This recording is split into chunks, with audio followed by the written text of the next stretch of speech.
Shalom, shalom, meus queridos, estamos chegando com mais um devocional precioso para a sua vida. Que o Espírito Santo te conduza a acolher e entender mais uma palavra de Deus. Que você seja abençoado, a sua família e o seu ministério. Hoje o nosso tema é um tema muito importante. Eu gostaria de chamar a sua atenção para este tema. Para que existe a família? Eu sou o reverendo Milton Rodrigues e eu pastoreio a comunidade Nação Ministério Pleno. Nosso ministério fica na cidade de São Sebastião, no Distrito Federal. Somos um ministério que trabalhamos com libertação em alto nível, como também com a restauração da personalidade, áreas da mente, emoções, sentimentos e vontades. Então, meus queridos, hoje o tema é super importante. Para que existe a família? Antes de estudar os diferentes aspectos da vida familiar, parece fundamental focalizar o propósito eterno de Deus para ela, já que isto dará sentido e razão a todos os temas seguintes. Então, vamos entender isso. Para que existe a nossa família? Para que nos casamos? Temos objetivos claros? Temos um propósito definido? Qual deveria ser o propósito para a família cristã? Somente alguns fazem estas perguntas a si mesmos com seriedade. A maioria das pessoas vive em família sem considerar o tema com profundidade. Então, aqui está. Primeiro, propósito e objetivos. Carência de propósito. Muitos simplesmente não determinam nenhum objetivo. Casam-se, trabalham, se esforçam, adquirem coisas, têm filhos, mas não sabem para quê.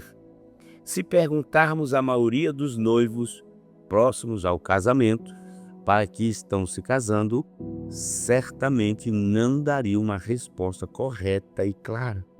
Planejam muitíssimos detalhes do casamento: o vestido, a festa, a viagem, os móveis, a lista de convidados e etc.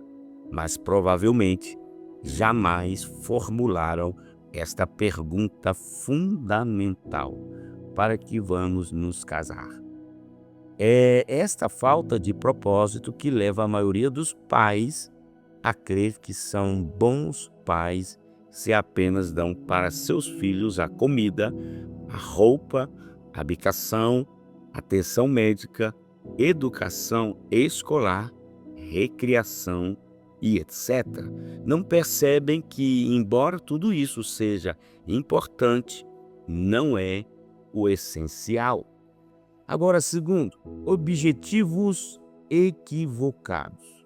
Queridos, a falta de propósito definido para a família faz com que corramos atrás de objetivos errados e façamos dos meios um fim ou do secundário o primordial. Terceiro, objetivos materiais. Amados, o progresso material tem se tornado o objetivo principal de muitas famílias. A grande meta é o conforto. Perdem a vida desejando e trabalhando para alcançar o desejado. Logo depois, continuam trabalhando para manter o que conseguiram. Seu pensamento sempre está atrás de uma nova aquisição. Sacrificam e põem a família de lado para conseguir o que desejam.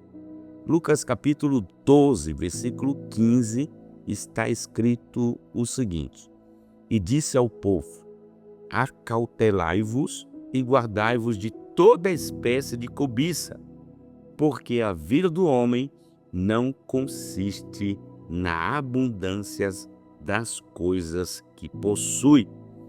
Gratificação pessoal e egoísta.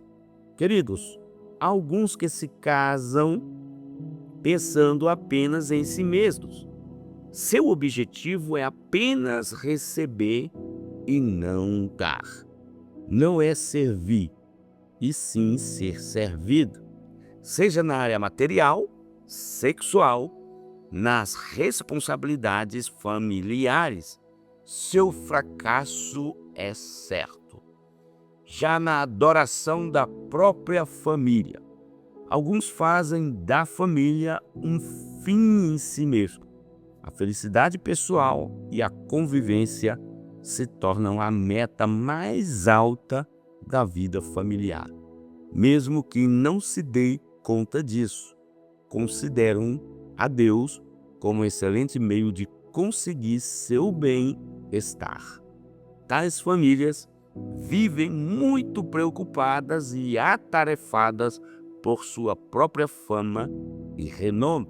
Dedicam-se por inteiro a obter sua própria comodidade e prazer, na obtenção de benefícios legítimos da vida familiar.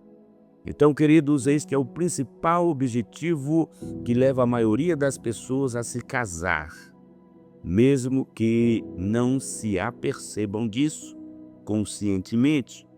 Evidentemente, há benefícios legítimos que o próprio Deus tem outorgado ao casamento.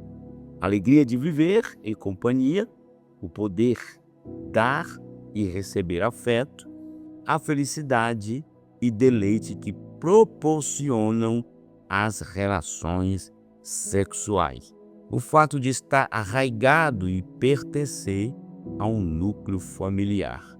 Também a cobertura e proteção que se alcançam, a bênção de ter filhos e etc. Perguntamos então, está certo fazer desses benefícios o propósito para a família? A resposta é não. No desenvolvimento do tema ficará clara a razão deste não.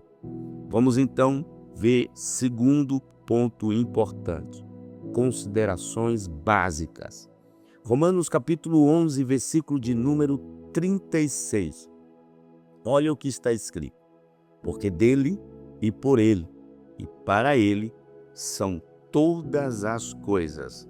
Glória, pois, a ele eternamente. Amém.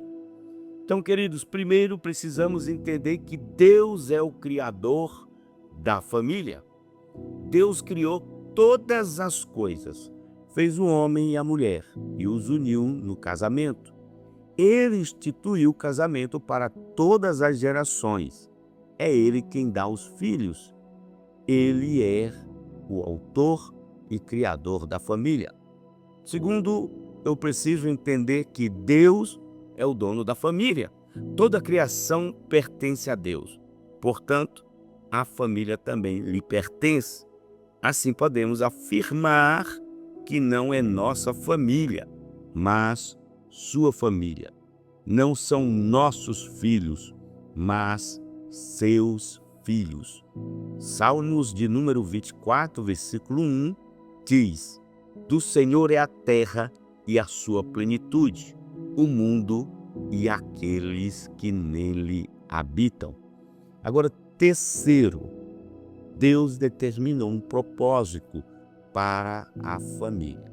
Meus queridos, Deus fez todas as coisas com uma finalidade pré-estabelecida. Isso significa que também a família tem uma intenção determinada.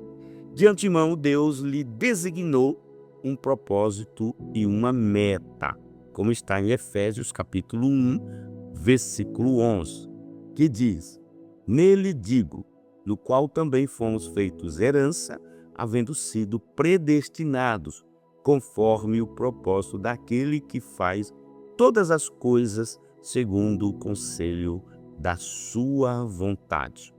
Agora, quarto, a família existe para Deus. Tudo foi criado para Deus. Dessa forma, a família existe para Ele e não para o nosso próprio benefício. A felicidade e o bem-estar do homem são derivados, são acessórios, nunca o propósito central. O fim supremo da família é a glória de Deus. Agora, queridos, terceiro ponto importante é que o propósito de Deus para a família. Então, qual é o propósito de Deus para a família? Então, queridos, por que Deus instituiu o casamento? Para que deu uma esposa a Adão, porque os fez uma só carne.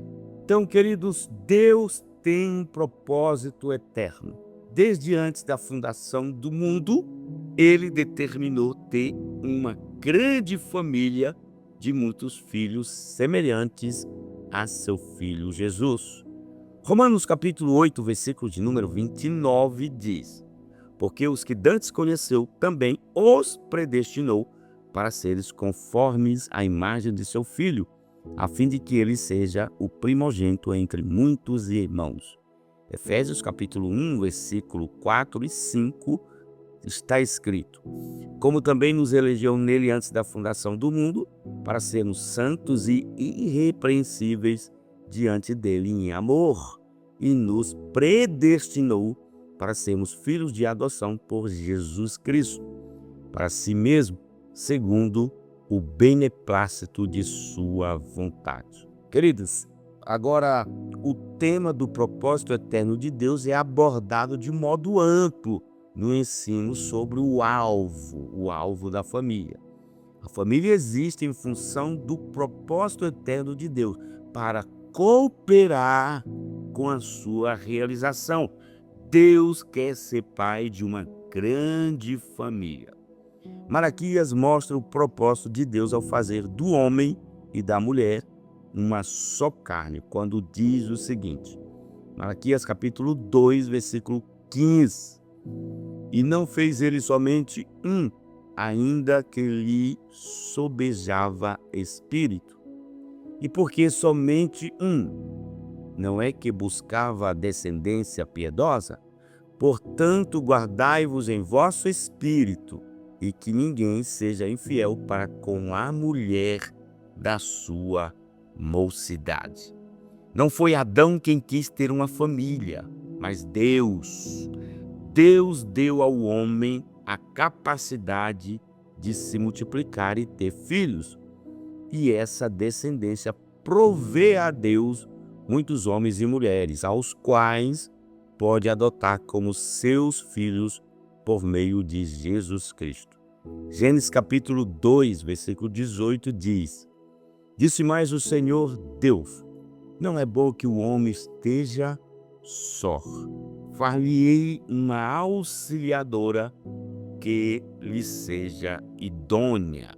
Deus não deu ao homem uma simples companheira, mas uma auxiliadora idônea, para que neles e através deles pudesse realizar seu plano. Queridos, a família foi planejada para Deus.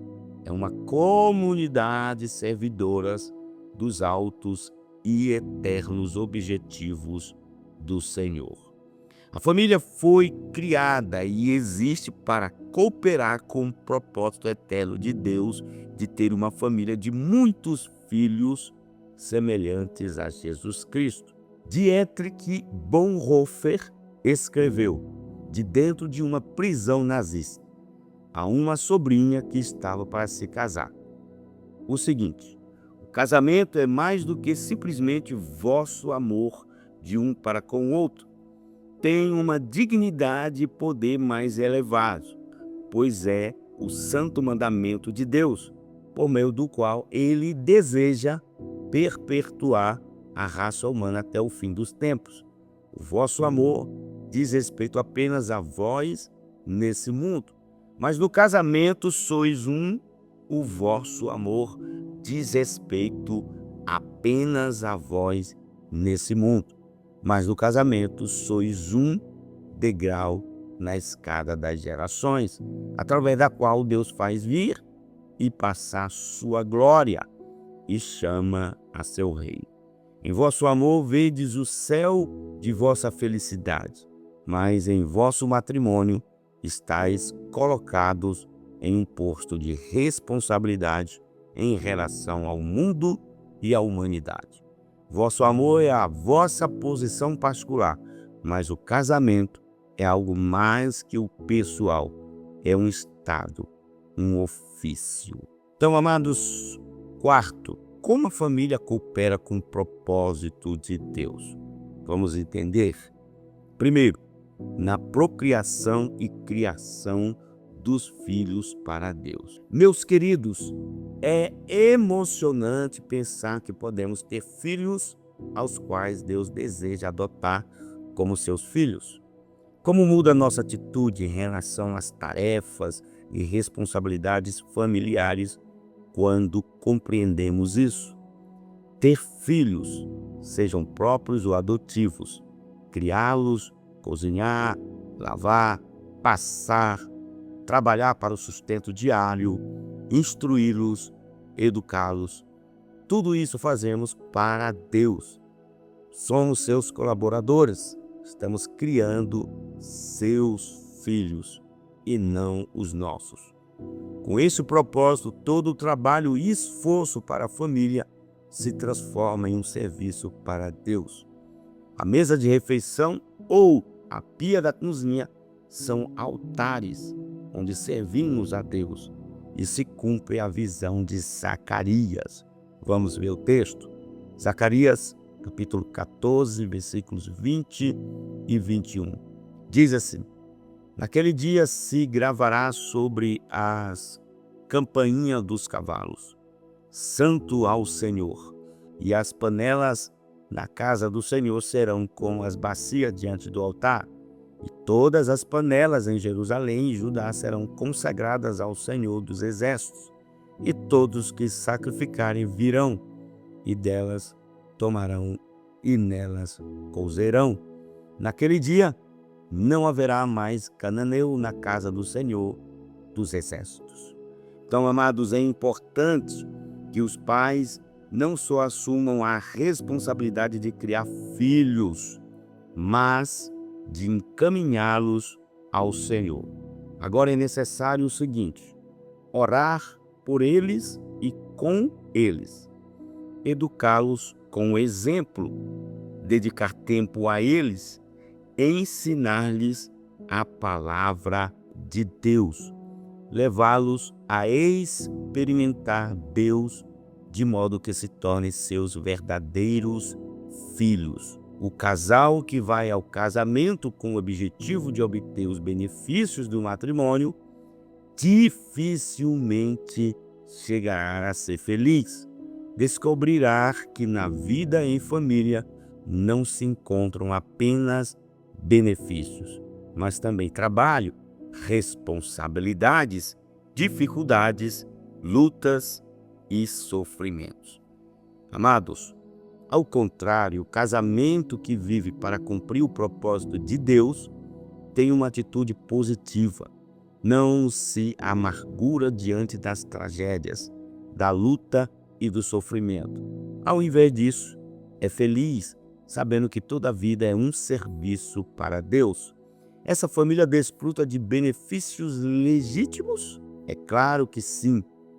É muito importante saber que Deus não forma uma família para si mesmos, às custas da nossa felicidade.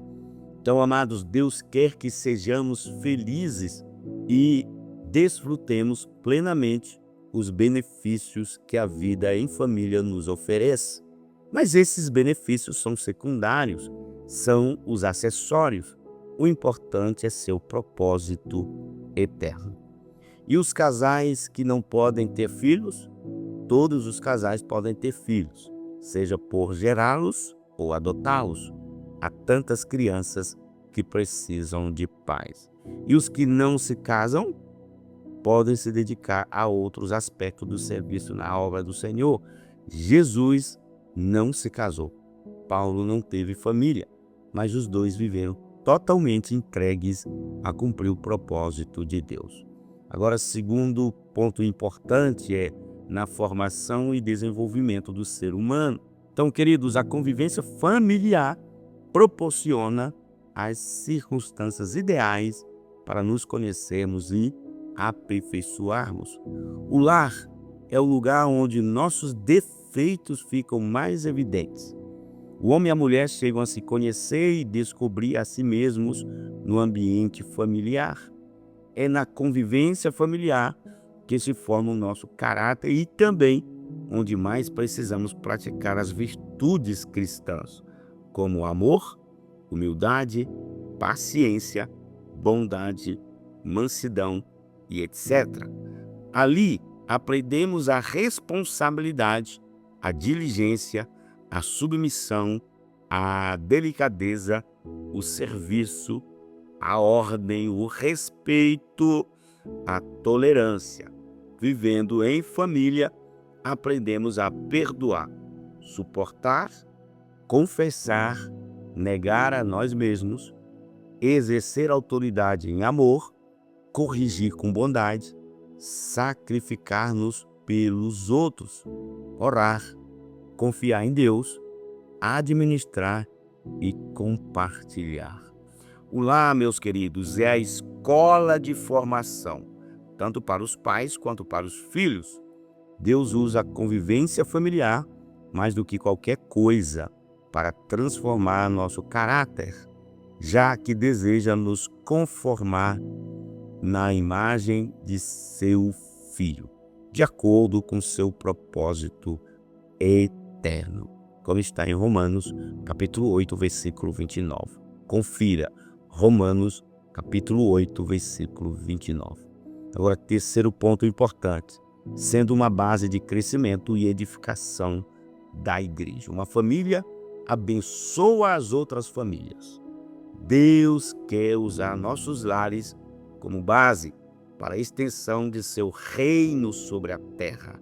Não apenas cooperamos com Deus na criação de filhos e na formação das vidas, mas também para abrir nossos lares aos perdidos, para que encontrem salvação e ensino da palavra do Senhor. Quinto, o valor da família. Vamos entender isso. Primeiro, a família no fundamento da estrutura social.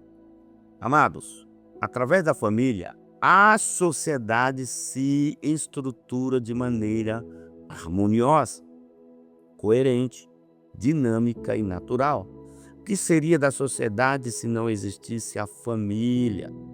Deus não poderia ter inventado nada melhor que a família para conseguir integração, desenvolvimento e bom funcionamento da sociedade humana. Agora, segundo ponto muito importante, a família gera identidade, alicerce, proteção e cobertura. Estas são necessidades importantes de toda pessoa. Salmo de número 68, versículos 5 ao 6, diz: Pai de órfãos e juiz de viúvas é Deus na sua santa morada. Deus faz que o solitário viva em família, liberta os presos e os faz prosperar. Mas os rebeldes habitam em terra árida. Terceiro ponto importante. A família é o lugar onde se expressa e se desenvolve a plenitude da capacidade afetiva, psicológica, física e espiritual do homem e da mulher. Olha o que diz Salmo de número 128. Bem-aventurado todo aquele que teme ao Senhor e anda nos seus caminhos, pois comerás do trabalho das tuas mãos. Feliz serás e te irá bem. A tua mulher será como a videira frutífera no interior da tua casa. Os teus filhos como plantas de oliveira ao redor da tua mesa. Eis que assim será abençoado o homem que teme ao Senhor. De Sião o Senhor te abençoará. Verás a prosperidade de Jerusalém por todos os dias da tua vida, e verás os filhos de teus filhos. A paz seja sobre Israel. E aqui, queridos, eu quero concluir o nosso devocional.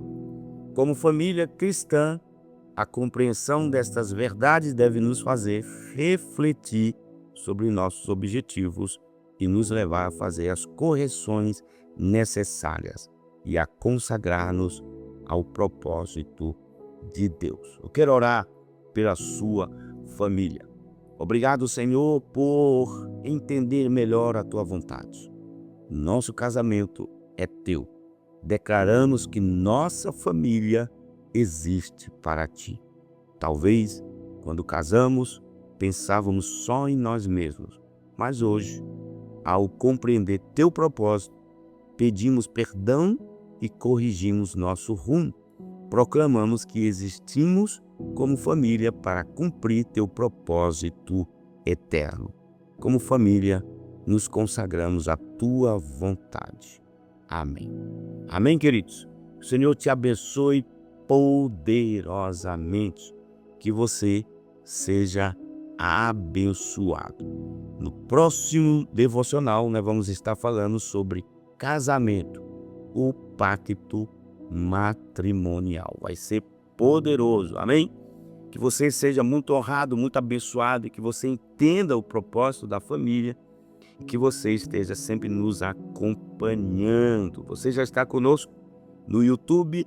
Você já está, muito obrigado por nos acompanhar. Se não está, é só clicar no botão aqui abaixo, se inscreva, e após se inscrever, ative aí o sininho para que você receba notificações todas as vezes que postarmos algo muito poderoso e importante para a sua vida. Também não esqueça, amados, esteja conosco, nos siga nas redes sociais. Lá no Instagram, você vai lá agora, você vai colocar @_ministério pleno. Nos siga, esteja conosco, que lá você vai ser muito abençoado. Facebook, é só colocar @ministério pleno. No TikTok, você vai colocar ministériopleno.news, ok? Que o Senhor te abençoe poderosamente. Olha, não esqueça de comentar o nosso devocional.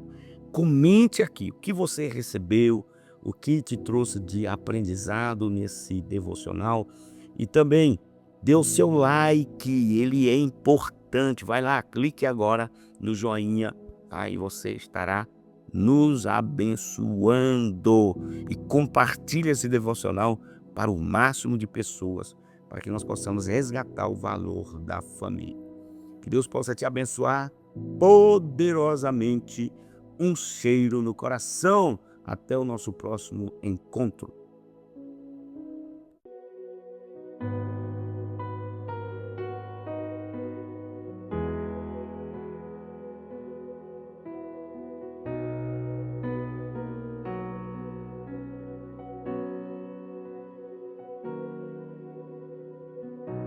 Estão me perguntando se eu tô bem, como andam as coisas por aqui.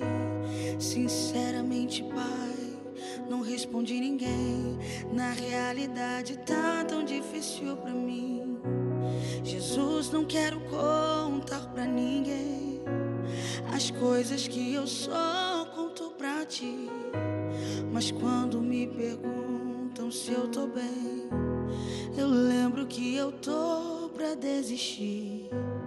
E quando me perguntam se está tudo bem, eu lembro quanto está difícil pra poder lutar. E passo um filme aqui das noites sem dormir, dos choros escondidos que ninguém pode escutar. Mas pai, tu sabe das feridas que eu carrego, de alguns confrontos que só tu assistiu. Ninguém vê as marcas que eu levo, e quando me perguntam, eu respondo assim.